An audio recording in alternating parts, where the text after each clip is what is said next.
em mãos com a lei, com a doutrina e com a apostila. Faça suas anotações, elas ajudam a memorizar o conteúdo. Vamos lá? Vamos lá. Agora vamos para mais um ato jurídico cambial, que é o endosso. Super importante conhecer bem o endosso. Vamos lá. Qual é o conceito? Ato jurídico cambial que materializa a transferência dos títulos de crédito nominativos à ordem. Sua função é permitir a circulação do crédito representado pelo título com as garantias do direito cambial. Nós vimos lá no começo dos vídeos que o título de crédito ele pode ser nominativo à ordem, né? Então, vamos lá. Eu dei um cheque para o João Silva. Então, lá, por exemplo, pague-se R$80 para João Silva, né? A ordem. Então, eu já dei uma ordem de pagamento para pagar para o João. O João, ele fez outro negócio jurídico e ele falou assim, olha, eu tenho um título de crédito, vou transferir para você. Ele virou o cheque e assinou. Então, ele fez um endosso. Ele transferiu aquele crédito que era para ele para outra pessoa receber. Isso é um endosso, tá? Qual é a forma? Será praticado por intermédio da assinatura do credor, titular do documento, no verso do título ou no anverso se identificado o ato. O formato do endosso, via de regra, é no verso. Se simplesmente for assinado o verso, a gente identifica que é um endosso. Só que se for feito na frente, é possível? Desde que identificado o ato. Eu escrevo lá, endosso, e assim, tá? Porque se eu não colocar endosso, lembra que na parte da frente pode ser um aval, pode ser um aceite, por isso que o ideal é identificar quando ele está em local diferente do que é do seu de destino, né? Tudo bem. Será identificado pela expressão pague-se-á, tá? Ou equivalente. O endosso, ele tem algumas classificações, tá? Algumas modalidades, digamos assim. Ele pode ser parcial ou limitado, né? Nós não utilizamos porque ele, aqui na nossa legislação, ele é nulo. Por quê? Eu não posso transferir somente valor parcial do título. Eu não teria transferido, né? Então, eu não fiz a transferência, na verdade. Ele continua sendo da minha titularidade de forma parcial. Então, por isso que, acompanha aqui comigo. O endosso parcial limitado, por definição legal, é nulo, visto que não transfere a titularidade do crédito. Inclusive, faltou o acento, né? Tem alguns erros aí na apostila, gente, aqui pela correria aí do dia a dia, acabei digitando, eu uso aqui um livro que eu gosto demais, que é do Wander Garcia, né? Inclusive o texto é integral dele, porque eu acho super fácil para poder lecionar. Tem alguns assuntos que eu vou incluindo de outras doutrinas, eu coloquei as referências lá no final do texto. E aí, muitas vezes, copiando, colando, escrevendo, colocando minhas considerações, vai ficando uma loucura. Então, quando tiver um errinho, conserta aí, por favor. Vamos lá. Existe o endosso condicional, né? A definição. O endosso condicional, que condiciona a transferência à ocorrência de algum fato, transfere o crédito, considerando não escrita a condição. Ou seja, ignora-se a condição lançada. A condição não é considerada. Então, se eu fizer um endosso falando assim, assino, esse endosso só terá validade se a Vanessa cortar o cabelo. Olha que exemplo horroroso. Vai ser completamente ignorada essa condição, tá? Vai transferir. Não existe título endosso que você faça de forma condicional. Não vai ser considerado, na verdade. A condição vai ser excluída, tá? Então, procede a transferência e exclui a condição. Nós temos o endosso impróprio.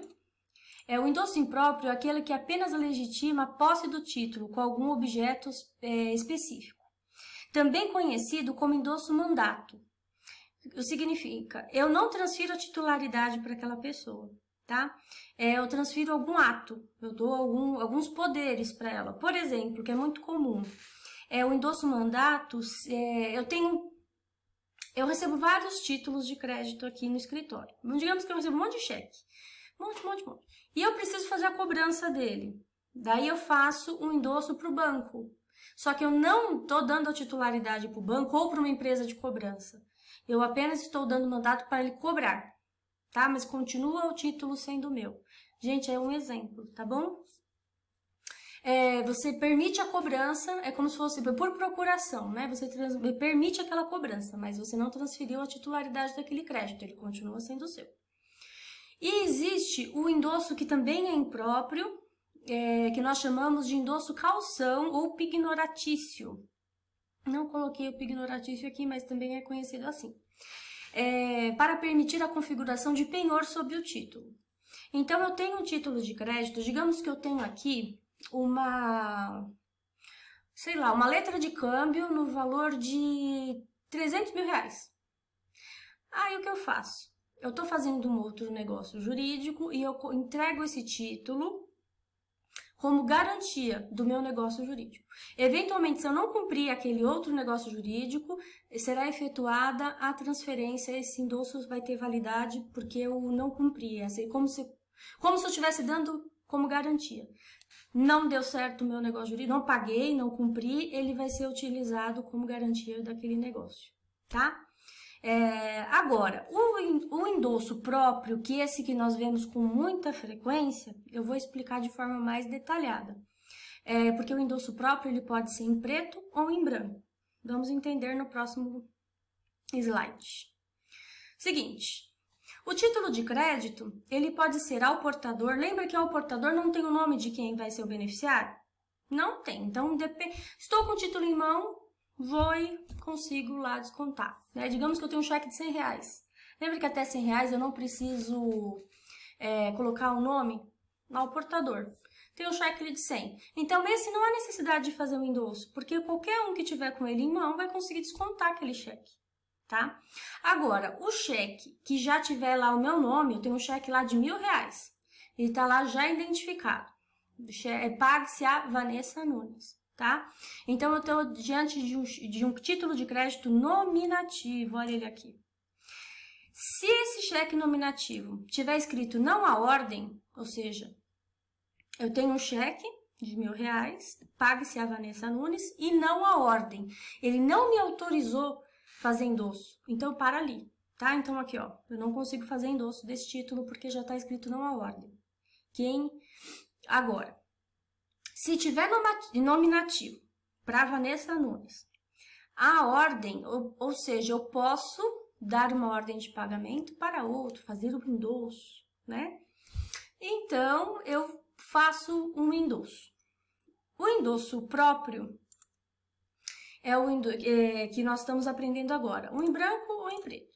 O impróprio é aquele que eu expliquei para vocês. Ele pode ser o calção, aquele que é dado como garantia, caso o negócio não der certo, vai ser transferido aquele título de crédito. Ou ele vai ser mandato, aquele que eu dou uma procuração só para fins de cobrança, não transfiro titularidade. Agora, se for próprio, aí você vai ter duas modalidades. Vamos lá. Eu acho que vai ser mais fácil no próximo slide explicar esse daqui para vocês. Vamos lá. Ó, no endosso em branco, há somente a assinatura no verso, não há indicação para quem o título está sendo endossado. Então, eu simplesmente, ó, R$ 82,00, pague essa quantia para Beltrano Oliveira. Ele colocou o nome lá. Atrás do título, o Beltrano fez um endosso. Gente, quando ele está no local, no verso, no local que deveria estar, não há necessidade de colocar número de documento, não há necessidade nem de escrever, tá? Pague-se a. Simplesmente a assinatura do nome, tá? Então, eu já identifiquei que ele assinou. Só que ele não identificou para quem esse título ele está entregando. Então, ele está em branco. Então, um título que era nominativo, a partir do momento que ele fez endosso em branco, ele passou a ser ao portador, porque não tem o nome de ninguém, tá? Então, eu tenho um endosso em branco aqui. Agora, se acontecer o seguinte, a pessoa assina, né? Ela faz o endosso e já indica para quem ela está fazendo a transferência. Então, aqui, Digamos que esse cheque aqui acabou acontecendo ser um modelo diferente do anterior, mas ó, aqui quem está fazendo o endosso é esse Estélio. Olha o que eu peguei na internet, mas tudo bem.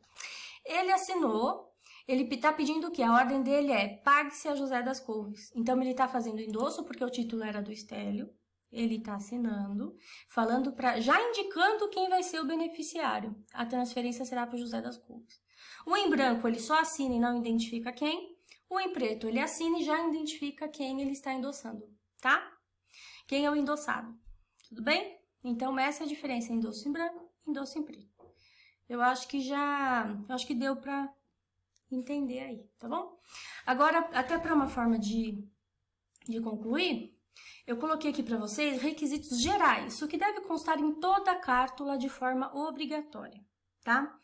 Então, toda a cártula precisa ter denominação do título, né, o seu nome, cheque, né? Cheque, duplicata, letra de câmbio, no corpo do texto e na mesma língua da redação do título, tá? A assinatura do subscritor, quem está também chamado de emitente ou sacador. Identificação de quem deve pagar, constando, além do nome, documento oficial com identificação pessoal, RG, CPF, título de eleitor, carteira de trabalho, né, algum documento de identificação pessoal.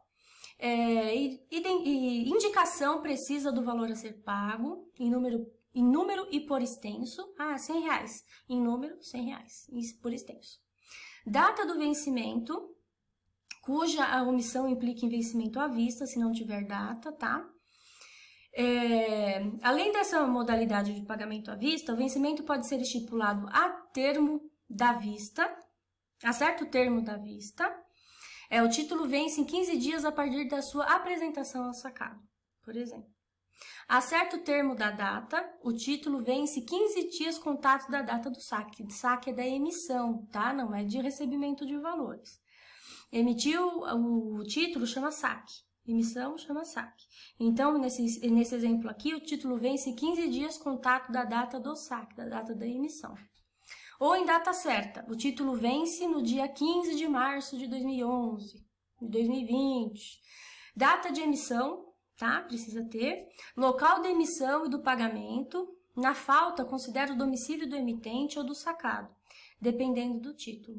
Se você tiver dúvida quanto a esses termos sacado, sacador, vai lá no primeiro vídeo, acho que o primeiro ou o segundo que eu expliquei quem é a ordem de pagamento e quem é promessa de pagamento. Lá eu identifiquei, tá bom? Dá mais uma lida lá. As exigências devem ser fazer presentes apenas no momento da sua cobrança ou protesto, cabendo ao possuidor do título preenchê-los de boa-fé. Então, eventualmente, se faltou alguma informação, o possuidor do título, no momento da cobrança, ele vai poder preencher, desde que seja de boa-fé, tá? É uma súmula do STF número 387. No próximo vídeo, nós vamos entrar aí sim em espécies de título de crédito. Começaremos com a letra de câmbio. Eu espero vocês. Tchau, tchau.